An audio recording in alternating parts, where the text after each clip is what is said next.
All right, welcome back to those of you who happen to be spending this very bizarre Thursday morning with me. I wanted to go over this because this whole entire situation is very, very, very, very strange to me. Very, very strange to me. And so we're going to go over the footage from the crash. I'm sure by now all of you have heard about the Black Hawk crashing into, actually they said that it was the passenger plane that crashed into the Black Hawk. But I want to go over the footage because it looks strange to me, and I'm not throwing anything out there. I don't consider myself a huge conspiracy theorist, but the footage looks strange. Their explanation of what happened is strange as well, but let's get into it. Breaking news coverage of that deadly mid-air collision overnight in Washington, D.C. We've learned just moments ago that there are no survivors. This is now a recovery mission. Newly appointed Transportation Secretary Sean Duffy spoke moments ago about the flight patterns. The helicopter was in a standard pattern. If you live in the D.C. area, you'll see helicopters up and down the river. This flight pattern is seen oftentimes when you live in D.C. This was a standard flight pattern last night as well. The American airline flight coming into land was in a standard flight pattern as it was coming into DCA. So this was not unusual with a military aircraft flying the river and aircraft landing at DCA. Talking about Gio Benitez, and Gio, that's why there's so many questions here. Everything seemed to be normal. And that's what's so shocking about this, George. He said there that everything appeared to be normal. He also said, remember I said earlier that it appeared to be a clear night? Well, he says it was, in fact, a clear night. So what happened here? Now, we do have a grim update. Of course, we told you that there are no survivors at this point that we know of, but they have recovered at least 27 bodies from the plane's wreckage, at least one body from the helicopter's wreckage. Now, to just describe how tragic and awful this crash was, the American aircraft's fuselage was actually found inverted, and it was in 3 different sections underwater. And so no doubt about it, they are looking at this and trying to figure out what happened. The American airline CEO said they don't know why the military aircraft actually came into the path of the plane, guys. Yeah. Thanks. All right. Okay, so that was just a quick kind of overview of what has happened thus far, right? Hold on, we got some more information. Coming on the air right now with that breaking news overnight, a deadly air crash outside Reagan National Airport in Washington, D.C. It happened, that's the scene right now at DCA. It happened shortly around 9 p.m. last night when an Army Black Hawk helicopter collided with a passenger jet, a regional passenger jet flying from Kansas into Washington, D.C. Whit Johnson is on the scene there at Reagan National Airport. Whit. All right, before we get to Whit, let me go over the footage with y'all because this is very, very, very strange, y'all. Okay, so I first want to go over the first footage that I saw last night when I caught this. No audio, right? Here they zoom in. You can see the passenger plane here. You see coming from the left-hand side. Jesus Christ, man. We're going to watch it again. Again, coming from the left-hand side, the Black Hawk, it just beelines. It beelines straight into the plane. One more time. Am I tripping? It coming in from the left, it just beelines right into this passenger plane. That's insane to me. I want to read the headline that was posted with this. It says, an American Airlines regional jet flight collided with a military Black Hawk helicopter midair and plunged into the Potomac River. The collision took place in Washington, D.C. near Regent National Airport as the AA plane was preparing to land. It has since been reported, by the way, that people were wondering who was on that plane. And so they were saying that there were a bunch of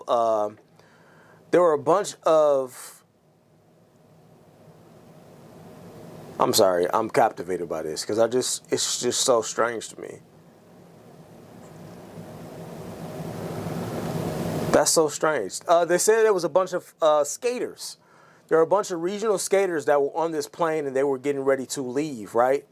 And so I want to go down here I'm going to read this because this is interesting. I'm going to read this response right here from M Things World. M Things World, he says, as a former avionics mechanic, 8 years Army, 15, I'm assuming 15 years Navy, I'll say this. I was also an LH crew chief. Even under NVG with rain in the sky over an ocean, a pilot, co-pilot can still navigate a UH-60M and most up-to-date aircrafts. Even the Lima can operate under instruments alone. We do not require 100% visual to know where we are in the sky and if we are near another aircraft or structure. It is designed to operate in both visual and instrument conditions, depending on the mission and weather. We have GPS, INS, and moving map display as well as windows. The Army has some of the best flight radar systems ever created. Seeing an airplane on radar is like standing in front of the Statue of Liberty. The only excuse is pilot, co-pilot error, malfunctioning aircraft, and failed radar systems. But I'll remind you, before the aircraft leaves the ground, we do a full maintenance run.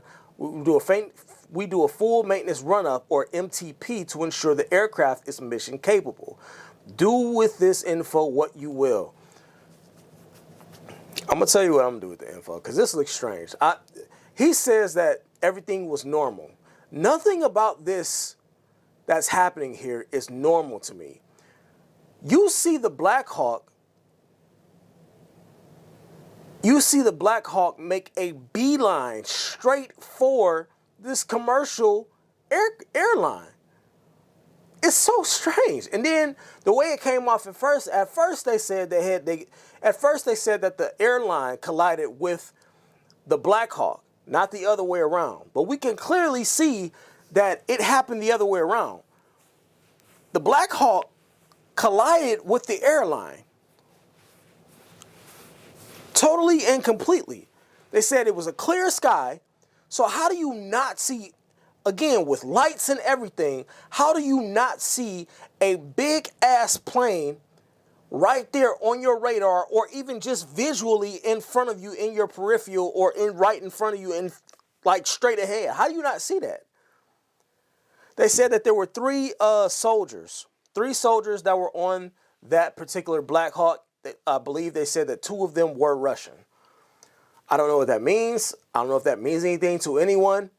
I don't know. I just know that this is strange. One other thing I wanted to show you before we get back to that news clipping, I wanted to go here and show you this guy because I'm just praying that somebody's pulling her out of the river right now as we speak. That's all I can pray for. I'm just praying to God. When was the last time you spoke with her? She texted me that they were landing in 20 minutes. Can you show us a text message that you got from her?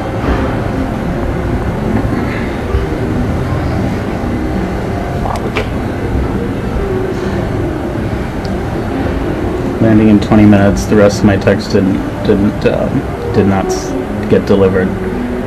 That's when I realized something might be up. Why would the reporter ask him to see the last text message? People are so fucking weird, man. So this guy popped up on my timeline as somebody who he was literally at that time waiting for his wife to return. He was literally waiting there to pick her up, and this is just it's heartbreaking, honestly, to see somebody sitting there waiting, and he's praying that they're able to pull her out of the water safe and sound. But unfortunately, I personally think that everybody on that aircraft watching the explosion, I think everybody was dead before they even knew what was going on. And for them, I hope that it was that way, and I hope that it was quick, because I hope nobody suffered. If I'm on an aircraft and I'm going out, I want it to be quick. I don't even want to see anything that happens. I want to just go ahead, because to think that somebody even survived a couple seconds of that disaster and they had to live through or have their dying moments going through that ordeal, falling from a goddamn plane and then hitting the water. They said that the water was so cold that you would only be able to survive 3 minutes before your limbs and everything else went numb from the cold. So there was literally no chance. Let me tell y'all something, bro. People that know me, my wife knows this about me. I am not a fan of airplanes. I'm not saying that I won't ride one. I've ridden on plenty of planes before, but they are not my first choice if I'm being honest, right?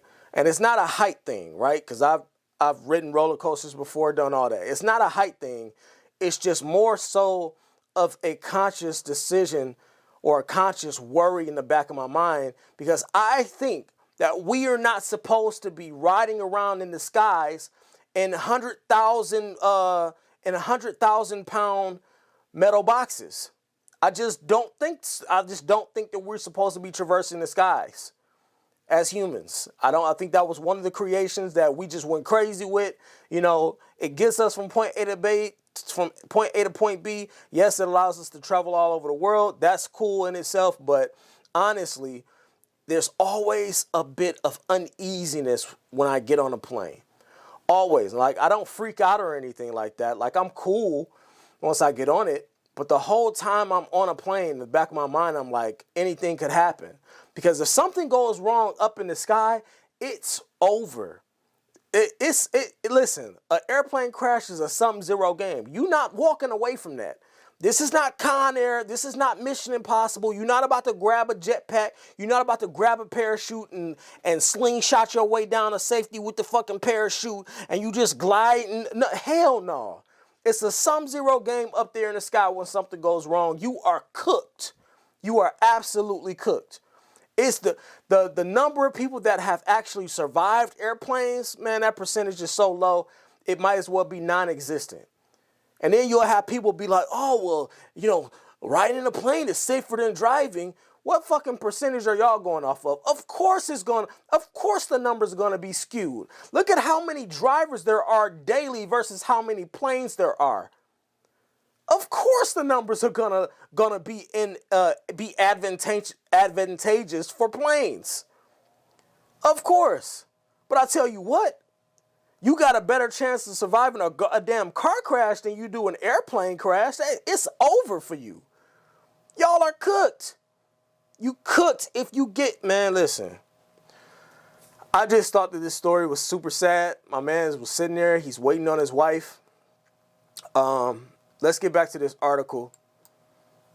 See what else they got to say about this. George, good morning to you. Yes, that search and rescue operation is still playing out frantically. You can see over my left shoulder on the Potomac here. To give you a lay of the land here, we're now in Virginia looking back at Washington, D.C., and that is where the plane and the helicopter collided, both aircraft going down in the water. We're told that 300 personnel, search and rescue operations from different agencies are part of this right now. There are divers in the water as we speak, searching those two aircraft that we knew broke apart when they went in the water. Now, these are frigid temperatures right now, George. We're talking water temperatures of 36 degrees, and the river here just started to thaw out after this deep freeze that they had in recent weeks. So it is dangerous, painstaking work that the divers are going through right now. We know that collision happened overnight, as you noted, just before 9 p.m.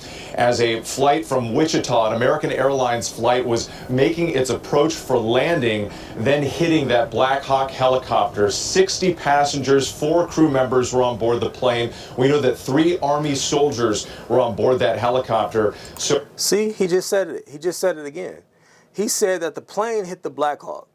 But to me, we're clearly watching, unless what I'm watching is the opposite of what I'm thinking. Unless the aircraft that was approaching from the left is actually the passenger plane, I don't understand what they're saying. So far, officials say there is no word of any survivors, and they are recovering victims of course as not. we speak, George. Of course not. Listen, man, even if you had managed, even if you had somehow, by the grace of God, managed to survive the initial crash and explosion itself, you're not surviving that fall into the river. You're not surviving that fall into the river. And if you actually did somehow survive the fall into the river, you're not going to be cognizant enough to be able to swim to shore. You are not an X-Man. There's no superhumans here. It could have been Michael Phelps on that plane that fell into the river, he wouldn't have been able to swim out of that motherfucker. Unfortunately. But I just don't know why they keep saying that the passenger jet collided with the Black Hawk. Maybe I got them wrong. I thought that the bigger plane in view would obviously be the passenger plane, and then the smaller one coming from the left would have been the Black Hawk. Right? Am I the only one thinking that? That's just thinking logically here. Air crash in the United States in 15 years. I want to go to Martha Raddatz, our chief global affairs anchor. Martha, you were at Reagan National last night when this all went down? We were standing by the banks of the Potomac shortly after the planes collided in midair. There were hundreds and hundreds of first responders there. There were tugboats in the water looking for debris, looking for any possible survivors for hours and hours. They had 3 helicopters up when I was there last night looking for anyone as well, carefully going around those waters. Where I was standing, where Whit was standing, was approximately the place where the midair happened. That is the flight path. That American Airlines jet, that regional jet, would have gone down the Potomac River. It was very black last night. Of course, you could see the lights of the city beyond. When you fly in, as you well know, George, you can see on that approach, and they're going north, you can see the Washington Monument, you can see the U.S. Capitol. That helicopter that Whit mentioned, on a training mission, according to the Army, had lined up behind that regional jet. I spoke to a former Black Hawk pilot last night, an Army pilot, who said they have done this numerous times on that river. You see helicopters very frequently along the Potomac River, although there are very tight restrictions. And he said that crew likely, he said he certainly would have had night vision goggles on, a visual approach. That helicopter surely on a visual approach. It was a beautiful night last night. So that helicopter crew, 2 pilots and a crew chief on that helicopter, would have had no weather involved, so would basically be looking around. We've heard the tower say that they asked for visual verification because the helicopter, again, was flying visually. And the helicopter, according to them, said they saw the regional jet was lined up, they were lined up behind it. But the pilot also told me, George, it is just a very, very difficult thing to do. To fly a helicopter at night, you have to be aware all the time. And with those lights that you're seeing now, the kind of lights you would see as you go into the city, he said sometimes it is difficult to distinguish between what it is you want to see and perhaps the lights of the city, George. This is just, man, this is just a freak accident, y'all. This is just a freak accident, and prayers and your heart definitely goes out to the people, the families that have to live on after this and have lost people on this flight. It's just a tragic situation. And again, and it's always in the back of my mind every time I get on or board a flight. How many accidents have we had so far already this year? I believe there's been at least 3 or 4 different plane crashes that we had. I know we just had one that was offshore. No, I don't want to say offshore, but it was there was a coming in from another country. So I just know that was 100 people or something more that died on that particular. Listen, man, don't get me. Y'all let me know what y'all think about this. Am I off in thinking that the Black Hawk beelined? Like, even if you didn't see the lights, how could you confuse? I don't know. I don't think we'll ever know the truth, honestly. I don't think we'll ever know the truth. I'll see you on the next one.